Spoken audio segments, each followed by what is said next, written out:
You know that moment when you take your favorite shirt out of the laundry and realize it has a new mystery stain and you're stuck in between hiding it or throw it away. Yeah, I know, I've been there also, but what if I told you that you can turn this exact spot into the most interesting part of the garment? Interesting, right? Keep watching. I'm Adiair, and designing clothes is my actual day job. For over 12 years, I'm turning fabrics into stories. If it's on stage or runways and even your laundry pile. And here in my channel, I share in my creative process, the tricks and challenges and basically everything I learn along the way. So if you're looking for a small inspiration or tricks to try at home, you're in the right place. Wondering what we're doing today? Subscribe and let's start.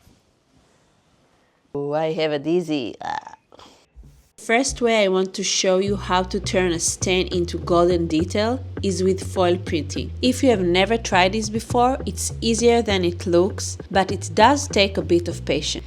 I apply the glue carefully with a soft small brush, following the exact shape of the stain so it keeps its character.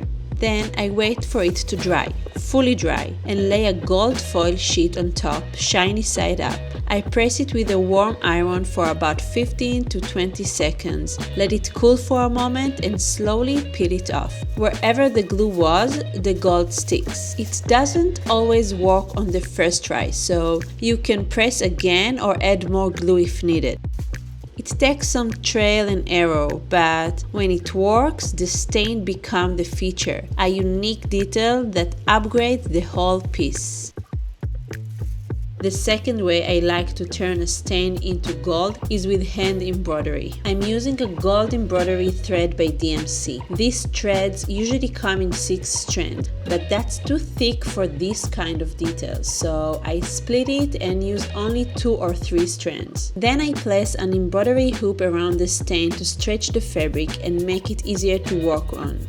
I keep it super simple, just short straight stitches across the stain. This method is very soft and elegant. It works best on thin stains or lines, not big blotches. When I finish, I flip the shirt and tie the threads on the inside. This technique takes a little more time and maybe a bit more control with your hands, but it's totally learnable. You don't need to be an expert. And the result, it makes the shirt feel almost expensive. One thing to keep in mind, foil glue might fade a little in the wash, so it's best to wash it cold and inside out. Embroidery though, it stays. It's strong and permanent. Both methods are beautiful, just choose the one that fits your stain and your mood. It's always surprising to me how something that starts with a stain can turn into something so unique. Each of these started with a little mistake, a spill, a mark, something I thought had ruined the shirt. And yet sometimes all it takes is a bit of gold and a bit of time to turn it into something completely new. And now it looks like it was meant to be this way. It's not just about fixing clothes, it's about giving them a different story. You really don't need fancy tools or perfect hands, just a little patience and a bit of curiosity. Sometimes I don't even plan what I'm going to do, I just react to the shape of the stain, let it guide the design. The foil didn't always stick on the first try, or the stitches weren't always even, and that's part of it. The process has its own rhythm, and the mistakes make it better. That's why each one looks different. They are not perfect, but they each tell their own little story. And actually now, whenever my daughter stains her clothes, she looks at me and says, "It's okay, mommy, you can turn it into gold." Maybe the stain isn't the problem, maybe it's what makes it special. I shared more ideas like this on Instagram, so if you want extra inspiration, come take a look.